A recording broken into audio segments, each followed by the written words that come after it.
Who different with other people. Mr. Speaker, we should have a country with the future. And fellow Kenyans, people with like minds will agree with me that we shouldn't be having a country with no future. A country where people who should be on their retirement beds are being recycled to lead a country with educated people, educated youths.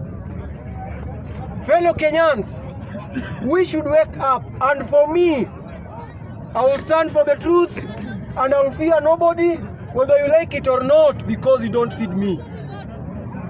We, the youths of this country, we are not happy. The common man of this nation is not happy.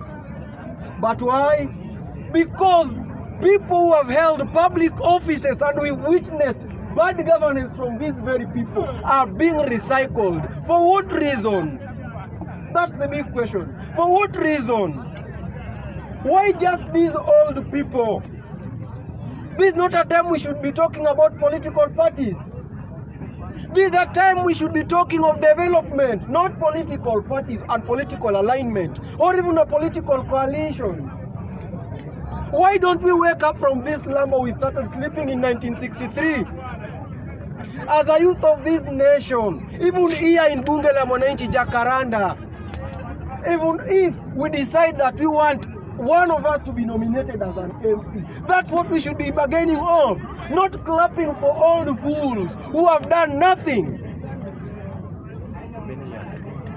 We should not be clapping for all the fools who have done nothing for many years. We want us to be recognized as people. And we should make it known that government in Bunge la Mwananchi Jacaranda, we have elites. We should not come here to make comedy. We should tell the government that we have educated people who deserve these positions. Can you clap your hand? That is the issue of clapping for these old people and worshipping them, for them to give us 20,000, 10,000, that won't help us. It will come and go. Think about if you are giving time on a round table to talk about what you want. Will you say 100,000? For how long will that feed you? We want jobs for youth. Just yesterday I said it here and I will repeat it, that only one person, Opio and I, was given that position on merit. But the question is, why was he removed from his position? Think about the amount of money which will be used to hold an election in his constituency.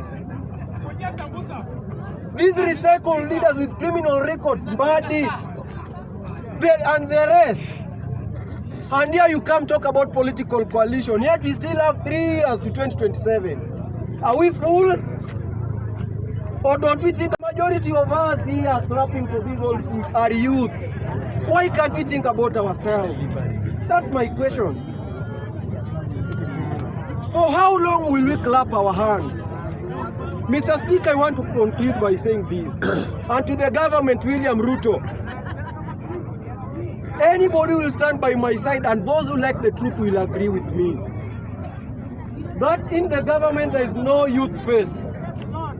And the youth of this nation, I'm telling you this evening, without fear, that we don't form part of Kenyans. We are not Kenyans because we are not recognized. We call for demons, dubbed Genz and millennial demonstrations. Which people have reaped from these demonstrations? The old fools. I am boldly telling you that these people are old fools. And I owe nobody any apology. And if anybody feels that I should apologize, I can give you all the justifications that these people are fools, nothing more. Can you summarize? And Mr. Speaker, let me tell you this. It does not mean that anybody who is old is wise. It does not mean that.